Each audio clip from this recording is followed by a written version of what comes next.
Okay, hi everybody. Welcome back to my channel. What we're going to do today is I'm going to try to show you the process of changing out the blade on this SkillSaw. It's a 12-inch saw blade, and we're going to replace that, and we're actually going to put this blade on it right here. Okay, it's a Diablo blade. This is the original equipment blade that came with it, and it's pretty simple to do. It's not that bad. It's just a matter of removing or loosening up this screw with just enough clearance to clear this this bracket here that you see right here. Other than that, let's go through it. It shouldn't take long to do, and show you the process. All right. What's the model number on this? The model number on this saw is actually SPT62MTC. It is a dry cut saw by SkillSaw, and I'm not sure if all the other manufacturers it's the same process, but it's probably very similar. So let's get to it. All right, so first off, we're going to loosen up this screw right here. We don't want to take it all the way out. We just want to loosen it just enough to where it clears that bracket. Once it clears, you should be able to raise this up. See if you can see that. That'll go back, and it should hold right there in place. All right. The bolt here, you can see that. That bolt right here, that's a 15mm bolt. And I'm going to put a block of wood here to keep this from coming down on me. Just place it right here. That way, so when I do put pressure on here,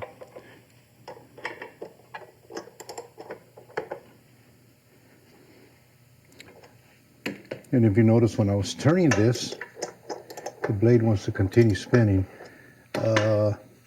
This button right here locks in that arbor.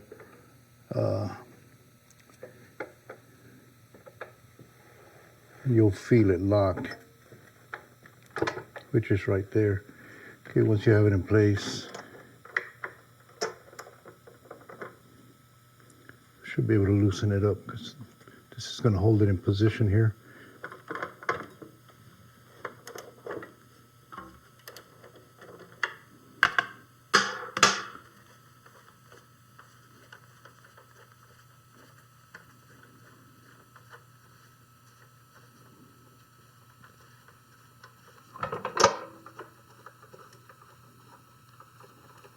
Take that bolt off right here. So what's a dry cut saw for? To cut metal. It's actually to cut metal, and yeah, these blades are pretty pricey. They're about $70, but you get a lot of cuts out of it. You really do.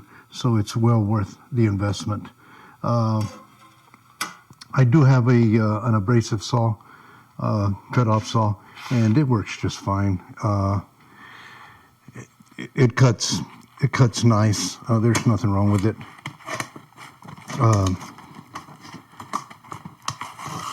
But these dry cut saws, they're just a little bit more precise in the cut, and they save you a lot more post work right before you go to welding your parts. But either way, here's the new blade. All right, it is a 60-tooth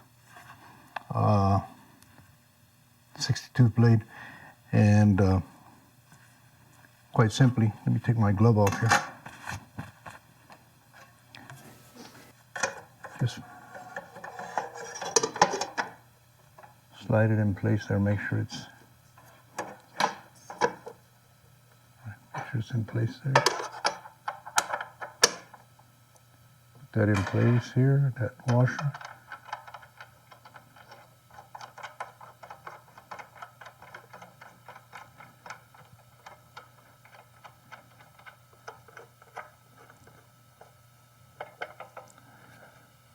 It is finger tight for right now. Okay, so one thing that surprised me is in the manual, there is no torque spec for that. All it said was, don't over tighten.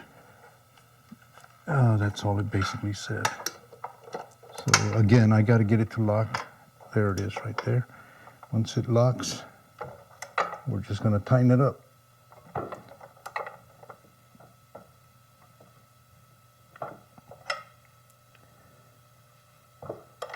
I'm going to give it just a little bit more right there.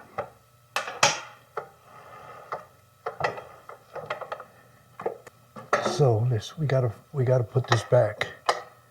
So we're just gonna slide this back on there. Bring this back down.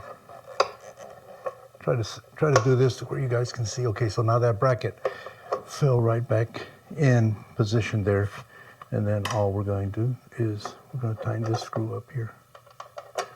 Whoa. Yeah, putting it on a rotating table isn't exactly ideal doing this kind of stuff, but I did this so I could videotape it. This is not normal for me to work.